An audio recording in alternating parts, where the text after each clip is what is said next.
Muitas pessoas nem sequer ouviram falar no nome de Jesus.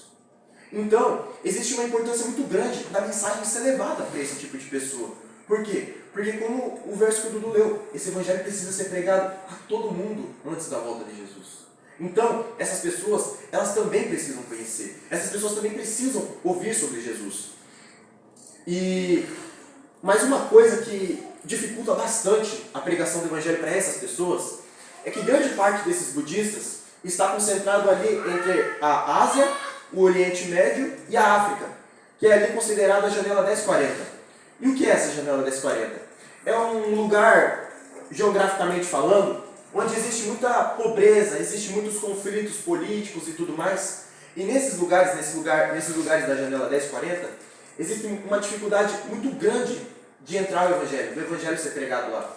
Inclusive, muitas pessoas que tentam pregar o evangelho nesses lugares, muitas vezes são presos, perseguidos, porque não é permitido que o evangelho entre em determinados lugares dessa janela 1040.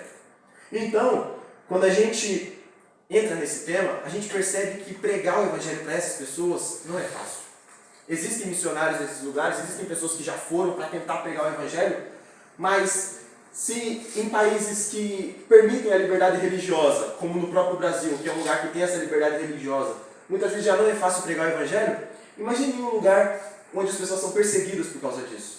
Onde as pessoas são perseguidas se negarem a fé do local ali, no caso, se negarem o budismo, se negarem a religião muçulmana. Imagine como deve ser difícil pregar para essas pessoas, como deve ser difícil você servir a Deus em um lugar como esse.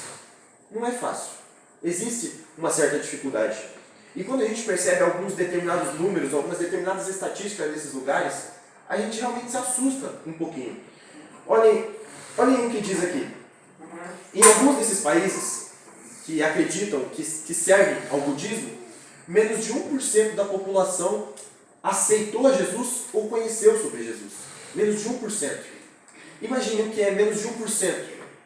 Ainda faltam 99% de pessoas, a maioria, a grande parte, ouvir sobre Jesus e aceitar a Jesus. E quando a gente fala na Tailândia, 1,2% da população conhece a Jesus e aceitou a Jesus. Apenas 1,2%. E querem um dado que assusta mais ainda? Dessas 1,2% de pessoas que aceitaram a Jesus, apenas 0,01% são de origem budista. Ou seja, não é tão fácil assim alcançar os budistas, não é tão fácil assim alcançar essas pessoas dessas religiões. Não é tão fácil pregar o evangelho para essas determinadas pessoas. Porém, é uma missão necessária. É algo que deve ser feito. Por nós, especificamente.